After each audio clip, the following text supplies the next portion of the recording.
कहानी की शुरुआत होती है सॉन्ग नाम के एक अमीर आदमी से जो बुसान के बैरन बैंक में मैनेजर के तौर पर काम करता था। ऐसे ही एक सुबह सॉन्ग काम के लिए तैयार हुआ और अपनी बेटी साशा और छोटे बेटे टॉम के साथ घर से निकला। उसका प्लान था कि पहले दोनों को स्कूल छोड़ेगा और फिर ऑफिस चला जाएगा। लेकिन जैसे ही वह कार में बैठे तो सॉन्ग ने एक अजीब सी बदबू महसूस की, लेकिन उसने इस पर ज्यादा ध्यान नहीं दिया। अपनी बीवी को बाय बोलकर उसने गाड़ी चला दी। थोड़ी देर बाद सॉन्ग ने पास ही कहीं फोन बजते हुए सुना और अपनी बेटी से फोन उठाने को कहा, लेकिन लड़की ने कहा कि यह मेरा फोन नहीं है। अब सॉन्ग ने ग्लव कंपार्टमेंट चेक किया तो उसे वहां पर फोन पड़ा हुआ मिला, जिससे वह पूरी तरह हैरान हो गया। अब उसने सोचा कि शायद यह ड्राइवर का फोन होगा। जैसे ही उसने फोन उठाया तो दूसरी तरफ से एक अनजान आदमी ने कहा कि मेरे पास तुम्हारी गाड़ी के बारे में खुफिया जानकारी है। लेकिन सॉन्ग को लगा कि यह कोई स्कैमर होगा, इसीलिए उसने तुरंत फोन काट दिया। और फिर सोन की नजर उस फोन के वॉलपेपर पर पड़ी जिसमें उसी के परिवार की फोटो लगी हुई थी। यह देखकर वह काफी चौंक गया। उसने साशा से इस फोटो के बारे में पूछा तो साशा कहने लगी कि यह तो हमने पिछले साल खींची थी। आप बहुत बिजी थे तो आ नहीं पाए थे। उसने यह भी बताया कि मम्मी ने अपनी फेसबुक प्रोफाइल पे यह फोटो डाल रखी है। अब सॉन्ग और ज्यादा कंफ्यूज हो गया कि आखिर यह फोन है किसका। फिर अचानक से फोन दोबारा बजा और इस बार कॉलर ने खुलासा किया कि उसे सॉन्ग और उसकी बैंक पोजीशन के बारे में सब कुछ पता है। इसके बाद उसने एक चौंका देने वाली बात बताई। उसने कहा कि मैंने तुम्हारी सीट्स के नीचे एक प्रेशर सेंसिटिव बम लगा दिया है और अगर कोई भी गाड़ी से बाहर निकला तो गाड़ी तुरंत ब्लास्ट हो जाएगी। लेकिन सॉन्ग को लगा कि यह एक घटिया मजाक है और उसने फोन काट दिया। फिर थोड़ी देर बाद सॉन्ग एक गैस स्टेशन पर पहुंचा और जैसे ही वह गाड़ी से उतरने वाला था तो उसके फोन पर फिर से एक कॉल आया। इस बार कॉलर ने पूछा कि तुझे गाड़ी में कोई अजीब सी महक नहीं आई और तब जाकर बैंकर वाकई में डर गया। उस आदमी ने खुलासा किया कि मैं बहुत समय से तुझे ट्रैक कर रहा हूँ और अगर वह गाड़ी से बाहर निकला तो उसके बच्चे कुछ ही सेकंड में मर जाएंगे। यह पक्का है। उसी वक्त पेट्रोल पंप का एक एम्प्लॉय वहां आ गया और सॉन्ग पर चिल्लाने लगा कि गाड़ी से उतर के पेट्रोल भर लेना, टाइम पास क्यों कर रहा है। पर एक डरे हुए सॉन्ग ने उसे कुछ पैसे दिए और कहा कि भाई तू ही भर देना। इसके बाद सॉन्ग गाड़ी चलाता रहा और कॉलर के कहने पर उसने अपनी सीट के नीचे हाथ डाला, जहां उसे सच में एक बम मिला, जिससे वह पूरी तरह घबरा गया। कॉलर ने बताया कि इसका डिटोनेटर मेरे पास ही है। अगर तूने पुलिस को बुलाने की कोशिश भी की तो मैं तुरंत बम को ब्लास्ट कर दूंगा। बेचारे डरे हुए सॉन्ग ने पूछा कि तुम्हें चाहिए क्या। तब कॉलर ने डिमांड रखी कि 1.7 बिलियन वॉन यानी कि 1 रुपया 50 पैसे करोड़ लगभग मेरे अकाउंट में डाल दो और साथ ही 6 रुपए करोड़ कैश भी चाहिए। सॉन्ग ने कहा कि मेरे पास इतना पैसा कहाँ है। लेकिन कॉलर ने कहा कि तू इतने बड़े बैंक का मैनेजर है, इतनी रकम जमा करना तेरे लिए मुश्किल तो नहीं होना चाहिए। थोड़ी देर बाद वह बच्चों के स्कूल के पास पहुंचे जहां टॉम के दोस्त गाड़ी के पास आकर उससे मिलने लगे, पर सॉन्ग ने घबराकर अपने बेटे को गाड़ी से बाहर न निकलने को कहा और फिर जल्दी से बाकी बच्चों को वहां से भगा दिया। बेचारे बच्चे समझ ही नहीं पा रहे थे कि ये क्या हो रहा है। लेकिन फिर कॉल कर रहे आदमी ने सॉन्ग को मजबूर किया कि वह उन्हें सच बताएं। तब सॉन्ग ने मजबूरी में बच्चों को बताया कि उनकी सीट के नीचे बम लगा हुआ है और यह सुनते ही दोनों बच्चे पूरी तरह घबरा गए। इतनी ही देर में सॉन्ग को अपने कलीग का कॉल आया जो बहुत ज्यादा घबराया हुआ था। पता चला कि उसे भी इसी अजनबी का फोन आया था और उसकी गाड़ी में भी बम लगा हुआ है। सॉन्ग ने उससे उसकी लोकेशन पूछी और थोड़ी ही देर में वहां पहुंचकर उससे मिला। वहां उसने देखा कि उसके कलीग की बीवी भी कार में बैठी हुई थी, लेकिन वह बाहर निकलना चाह रही थी क्योंकि आज का दिन उसके लिए बहुत जरूरी था। उसे बम वाली बात पर यकीन नहीं हो रहा था, इसीलिए सॉन्ग ने उसे शांति से समझाया और थोड़ी देर गाड़ी में ही बैठे रहने को कहा, जिसे वह मजबूरी में मान गई। इसी बीच एक आदमी वहां पर आया और सॉन्ग पर चिल्लाने लगा क्योंकि उसकी वजह से सड़क ब्लॉक हो रही थी। इसीलिए उसने माफी मांगी और गाड़ी हटाकर पार्क करने के लिए आगे बढ़ गया। लेकिन वहीं दूसरी ओर उसके कलीग की बीवी इंतजार करते करते थक चुकी थी और वह मना करने के बावजूद गाड़ी से बाहर निकल गई। अगले ही पल गाड़ी जोरदार धमाके के साथ ब्लास्ट हो गई, जिसमें सॉन्ग का कलीग और उसकी बीवी दोनों वहीं पर मर गए। एक तो यह लड़कियां प्यार से बात क्यों नहीं मान सकती। यह देखकर वहां मौजूद सब लोग और सॉन्ग का पूरा परिवार पूरी तरह हिल गया, क्योंकि इससे यह पक्का हो गया था कि धमकी बिल्कुल सच्ची है। उसके बच्चे शॉक में चले गए थे और धमाके की वजह से एक लोहे का टुकड़ा टॉम की टांग में घुस गया था, जिससे खून बहने लगा। टॉम दर्द से चीख रहा था और सॉन्ग अब पूरी तरह से घबरा गया। तब कॉलर ने फिर से पैसों की डिमांड की और अपने बेटे को इस हालत में देखकर सॉन्ग मजबूरी में पैसे देने को तैयार हो गया। उसने भीख मांगी कि पहले मेरे बेटे को मुझे हॉस्पिटल ले जाने दो। लेकिन कॉलर ने कहा कि मुझे लड़का जिए या मरे कोई फर्क नहीं पड़ता। रहम करना तो दूर, उस आदमी ने डिमांड और बढ़ा दी और कहा कि सॉन्ग अपने मरे हुए को वर्कर के हिस्से का भी पैसा देगा। यह सुनकर सॉन्ग ने बहस की कि इतनी बड़ी रकम निकालने पर बैंक को शक हो जाएगा। लेकिन इस पर कॉलर ने खुलासा किया कि मैं पहले से जानता हूं तुम्हारे देश से बाहर वाले अकाउंट में कितना पैसा पड़ा है। फिर हारकर सॉन्ग ने अपने एक जूनियर को कॉल किया और उसे बताया कि मुझे एक नई इन्वेस्टमेंट अपॉर्चुनिटी मिली है। सॉन्ग ने उससे कहा कि वो तुरंत उनके वीआईपी क्लाइंट्स को कन्विंस करें ताकि वह अपना पैसा इन्वेस्ट करने के लिए मान जाए। उसका जूनियर मान गया और कुछ क्लाइंट से बात भी की, लेकिन फिर भी जो पैसा जमा हुआ वह कॉलर की डिमांड जितना नहीं था। इससे परेशान होकर सॉन्ग ने अपने जूनियर से वीआईपी क्लाइंट्स की लिस्ट मांगी ताकि वह खुद उनसे बात कर सके। थोड़ी देर बाद सॉन्ग ने उनके सबसे इंपॉर्टेंट क्लाइंट से बात की और उन्हें समझाने की कोशिश की कि ऐसी इन्वेस्टमेंट का मौका जिंदगी में एक बार ही आता है। उस औरत को इस बात में काफी दिलचस्पी हो गई और उसने बताया कि उन्होंने अभी अभी अपनी एक जमीन भी बेची है, लेकिन इतना बड़ा फैसला लेने से पहले मुझे अपने पति से बात करनी पड़ेगी। लेकिन सॉन्ग ने जिद करनी शुरू कर दी कि मैम टाइम नहीं है, जल्दी से करना पड़ेगा हमें। लेकिन इस बात से औरत को शक हो गया और उसने तुरंत कोई भी फैसला लेने से मना कर दिया। अगले ही पल कॉलर ने कहा कि पहले कैश से शुरुआत करते हैं और उसने सॉन्ग से अपनी बीवी को कॉल करके पैसे भेजने को कहा। कोई और रास्ता न देखकर सॉन्ग ने तुरंत अपनी बीवी को फोन किया और उसे बैंक से सारे पैसे निकालकर एक जगह डिलीवर करने को कहा। यह सुनकर वह पूरी तरह चौंक गई। ऊपर से उसे फोन पर अपने बेटे के रोने की आवाज भी आ रही थी जो उसे और ज्यादा डरा रही थी। लेकिन सॉन्ग ने उसे यकीन दिलाया कि सब कुछ ठीक है। ऊपर से साशा ने भी अपनी मां से कह दिया कि हम बिल्कुल ठीक है मम्मा, यह तो ऐसे ही रो रहा है।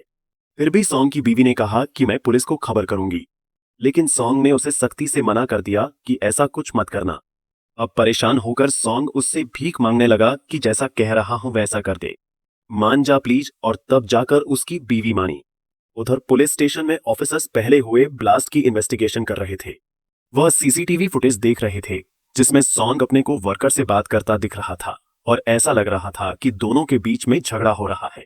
फिर उन्होंने यह भी देखा कि ब्लास्ट होने से तुरंत पहले सॉन्ग वहां से हट गया, जिससे उन्हें शक हुआ कि उसे पहले से इस बारे में पता था कि ब्लास्ट होने वाला है। इस वजह से उन्हें शक हुआ कि शायद सॉन्ग ही अपराधी है और उसने किसी आपसी दुश्मनी के चलते अपने साथी को मार दिया है, जबकि फुटेज में वह कुछ कर भी नहीं रहा था। खैर, दूसरी ओर थोड़ी ही देर बाद सॉन्ग बैंक के सामने पहुंचा, जहां उसने देखा कि उसकी बीवी भी वहां आ चुकी थी, लेकिन वह अपनी एक सहेली को साथ ले आई थी, जिससे सॉन्ग को घबराहट होने लगी।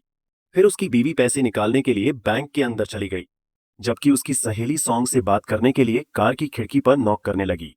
और डरे हुए सॉन्ग ने उसे दूर रहने का इशारा किया और वहां से गाड़ी भगा दी। पैसे निकालने के बाद सॉन्ग ने अपनी बीवी से कहा कि कॉलर के कहने पर बैग को एक मेल बॉक्स के सामने रख दे। उसकी बीवी ने ऐसा ही किया, लेकिन थोड़ी देर बाद उसने बताया कि एक लंबा सा आदमी उसकी तरफ आ रहा है और उसे बड़े अजीब तरीके से घूर भी रहा था। यह सुनकर सॉन्ग तुरंत उस तरफ गाड़ी भगा कर ले गया और अपनी बीवी को तुरंत वहां से निकल जाने को कहा। लेकिन जब तक सॉन्ग वहां पहुंचा तब तक पुलिस उस आदमी को उसकी बीवी की मदद से गिरफ्तार कर चुकी थी। यह सुनकर सॉन्ग ने चैन की सांस ली कि शायद अब वह और उसका परिवार सुरक्षित है। पर अगले ही पल उसकी सारी उम्मीदें टूट गई, क्योंकि कॉलर अभी भी फोन पर ही था। उसने कहा कि पुलिस को साथ मिलाकर तुमने बहुत बड़ी गलती कर दी है। इसके बाद उस आदमी ने काउंटडाउन शुरू कर दिया और सॉन्ग और उसके बच्चे अपनी मौत के लिए तैयार हो गए। लेकिन अचानक गाड़ी की बजाय वह मेल बॉक्स ब्लास्ट हो गया। पूरा इलाका धुएं और आग से भर गया। लेकिन किस्मत से सॉन्ग की बीवी जिंदा बच गई और वह उससे बात कर पाई। यह देखकर डरा हुआ सॉन्ग वहां से गाड़ी भगाकर निकल गया, जबकि कॉलर लगातार पैसे मांग रहा था और कह रहा था कि किसी भी कीमत पर मुझे पैसे चाहिए। उसी वक्त पुलिस ने एक और सीसीटीवी फुटेज देखी जिसमें सॉन्ग दूसरी ब्लास्ट वाली लोकेशन पर भी मौजूद था। इससे उन्हें पूरा यकीन हो गया कि यह सारे कांड यही आदमी कर रहा है और उसे ढूंढने के लिए हर तरफ पुलिस फैल गई। इधर सॉन्ग ने अपने जूनियर को फोन किया और पता चला कि वह अभी भी पूरा पैसा जमा नहीं कर पाया। गुस्से में सॉन्ग उस पर चिल्लाने लगा और फिर कॉलर को बताया कि देख भाई, मेरे पास जितना भी पैसा है मैं ट्रांसफर कर दूंगा, बस मेरे बच्चों को जाने दे। लेकिन कॉलर ने साफ कह दिया कि जब तक उसे पूरी की पूरी रकम नहीं मिलती वह कोई डील नहीं करेगा। ऊपर से उसका बेटा टॉम काफी खून बहने से अब बेहोश होने की कगार पर पहुंच चुका था। सॉन्ग ने फिर से कॉलर से भीख मांगी कि पहले उसे बेटे को हॉस्पिटल पहुंचाने दिया जाए, लेकिन उस आदमी ने फिर भी कोई दया नहीं दिखाई। थोड़ी देर बाद एक पुलिस वाला सॉन्ग के पास आया और उसे गाड़ी से बाहर आकर बात करने को कहा, लेकिन सॉन्ग ने मना कर दिया और हॉस्पिटल ढूंढने के लिए फुल स्पीड में गाड़ी भगा दी। इसके बाद पुलिस ने सख्त एक्शन लिया और उसके पीछे कई पुलिस गाड़ियां और हेलीकॉप्टर लगा दिए। एक जबरदस्त चेस के बाद पुलिस ने आखिरकार सॉन्ग को घेर लिया और अब उसके पास भागने का कोई रास्ता नहीं बचा था। एक ऑफिसर ने आकर उसे कार से बाहर निकलने को कहा। तब सॉन्ग ने मजबूरी में सच बता दिया कि सीट्स के नीचे बम लगा हुआ है। साथ ही उसने यह भी कह दिया कि अगर मुझे तुमने जाने नहीं दिया तो मेरे बच्चों के साथ ही मैं बम ब्लास्ट कर दूंगा। यह सुनकर सभी पुलिस वाले चौंक गए। थोड़ी देर में बॉम्ब स्क्वाड को बुला लिया गया और चीफ ऑफिसर्स ने स्नाइपर को ऑर्डर दिया कि जैसे ही बच्चे गाड़ी से बाहर निकले सॉन्ग को शूट कर दिया जाए। फिर एक फीमेल ऑफिसर सॉन्ग के पास आई और उसे अपने बच्चों को छोड़ने के लिए भीख मांगी, लेकिन एक बेहाल सॉन्ग ने मना कर दिया और फोन की ऑन कॉल स्क्रीन दिखाई। ऑफिसर को समझ आ गया कि मामला कितना नाजुक है, इसीलिए उसने पानी की बोतलें और एक वॉकी टॉकी दे दिया ताकि पुलिस सब कुछ सुन सके। जब पुलिस वहां से थोड़ा दूर हुई तो सॉन्ग ने वॉकी टॉकी को फोन के पास रख दिया। उसने कॉलर से बात करने की कोशिश की, लेकिन दूसरी तरफ से कोई आवाज नहीं आई। तभी उसे कॉलर का एक मैसेज मिला जिसमें लिखा था कि वॉकी टॉकी को पहले बाहर फेंक दे। मजबूर होकर सॉन्ग ने ऐसा ही किया और पुलिस वाले हैरानी से देखते रह गए। फिर सॉन्ग ने आसपास देखा और भीड़ को देखकर उसे समझ आ गया कि कॉलर इन्हीं में से कोई है। उसने गाड़ी का हॉर्न बजाया और कॉलर के फोन से भी उसी हॉर्न की आवाज आई। इससे साबित हो गया कि वह आदमी आसपास ही है। कुछ पल बाद सॉन्ग ने भीड़ में एक आदमी को फोन पर बात करते देखा, लेकिन वह बस बेबस होकर उसे देख सकता था। पुलिस को कुछ भी बता नहीं सकता। फिर कॉलर ने सॉन्ग से कहा कि अगर तुम एक आम जिंदगी जीते तो यह सब कभी नहीं होता। उसने सॉन्ग से 6 साल पहले की बातें याद करने को कहा, जब सॉन्ग बैरन बैंक में काम करता था। लेकिन इससे पहले कि वह आगे कुछ कह पाता अचानक कॉल कट हो गई। असल में पुलिस ने पूरे इलाके के सिग्नल ब्लॉक कर दिए थे। इससे कॉलर सॉन्ग से कांटेक्ट ही नहीं कर पा रहा था। तभी एक ऑफिसर ने सॉन्ग से उसका फोन मांगा और सॉन्ग ने बड़ी चालाकी से अपना पर्सनल फोन दे दिया, ना कि वह फोन जो किडनैपर ने दिया था। इसके बाद बॉम्ब स्क्वाड ने कार की जांच की तो पता चला कि बॉम्ब सिर्फ और सिर्फ फ्रंट सीट के नीचे लगे थे, बैक सीट के नीचे नहीं। इसका मतलब बच्चे सुरक्षित थे और फिर टॉम को तुरंत मेडिकल हेल्प के लिए ले जाया जाता है। लेकिन साशा अपने पापा को अकेला छोड़ने के लिए बिल्कुल भी तैयार नहीं थी। पुलिस ने जब उसे बाहर निकालने की कोशिश की तो साशा ने दूर से ही स्नाइपर को देखा जो उसके पापा पर निशाना लगाए खड़ा था। यह देखकर उसने एक बहुत ही चौंका देने वाला फैसला लिया और वह तुरंत से फ्रंट सीट पर भाग गई, जिसका मतलब यह था कि अब वह भी कार से नहीं निकल सकती। यह देखकर सॉन्ग इमोशनल हो गया और उसने पूछा कि तुमने ऐसा क्यों किया और तुम्हें स्नाइपर के बारे में कैसे पता चला। तब साशा ने कहा कि मैं अपने पापा को ऐसे नहीं छोड़ूंगी। उधर वो फीमेल ऑफिसर पुलिस चीफ पर चिल्लाने लगी कि स्नाइपर लगाकर तुमने लड़की को डरा दिया।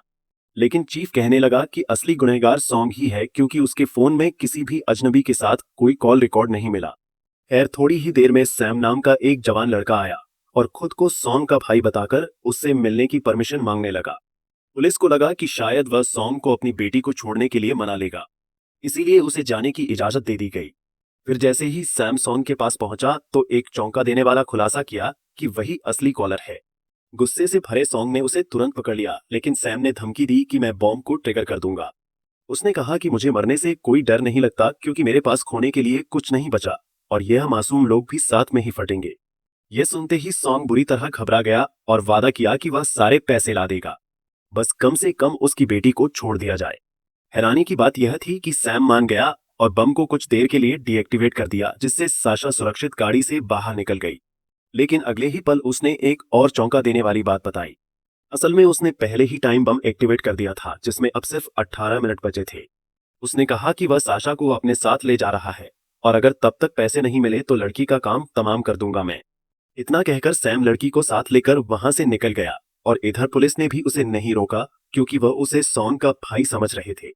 उधर सॉन्ग भी अब पागलों की तरह गाड़ी भगाकर उसके पीछे निकल पड़ा। उसके पीछे अब पुलिस की कई गाड़ियां लग चुकी थी।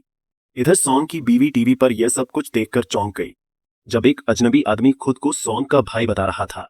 उसने तुरंत पुलिस को फोन करके बताया कि वह आदमी सॉन्ग का भाई नहीं है। लेकिन तब तक बहुत देर हो चुकी थी, क्योंकि सैम उनकी नजरों से गायब हो चुका था। थोड़ी देर बाद सॉन्ग ने अपने एक बॉस को कॉल किया और उसे जिंदगी मौत का सवाल बताकर कुछ पैसे उधार मांगे, लेकिन उस आदमी ने साफ मना कर दिया। उसने कहा कि सॉन्ग ने क्लाइंट से बिना परमिशन लिए बहुत सारा पैसा पहले ही ले लिया है, इसलिए बैंक उस पर फ्रॉड का केस करेगा। यह सुनकर सॉन्ग पूरी तरह टूट चुका था। आखिरी उम्मीद के तौर पर उसने अपनी बीवी को कॉल किया और सारे अकाउंट से पैसे ट्रांसफर करके कॉलर को भेजने को कहा। फिर सैम ने सॉन्ग को कॉल करके समुद्री जहाजों के एक डॉक पर आने को कहा। यह जगह देखकर सॉन्ग को 6 साल पहले के अपने गुनाह याद आ गए। फिर हम देखते हैं कि असल में 6 साल पहले सॉन्ग बैरन बैंक में एक आम एम्प्लॉय था। उस वक्त बैंक ने केमिकल फैक्ट्री के वर्कर्स को झूठी और चालाक मार्केटिंग के जरिए इन्वेस्ट करने के लिए फंसा लिया था। और जब मार्केट अचानक से क्रैश हुआ तो उन लोगों की सारी जिंदगी की कमाई डूब गई। इन इन्वेस्टर्स में से एक गरीब प्रेग्नेंट औरत भी थी जिसने अपनी पूरी जमा पूंजी लगा दी थी। लेकिन मदद करने की बजाय सॉन्ग ने सारे सबूत मिटा दिए और बैंक के फ्रॉड को छुपा दिया। इस घिनौने काम के बदले उसके बॉसेस ने उसे प्रमोशन देकर ब्रांच मैनेजर बना दिया। वो बेचारी प्रेग्नेंट औरत सॉन्ग के पास आई और रो रो कर उससे कम अपने हक का पैसा वापस निकालने का तरीका पूछने लगी।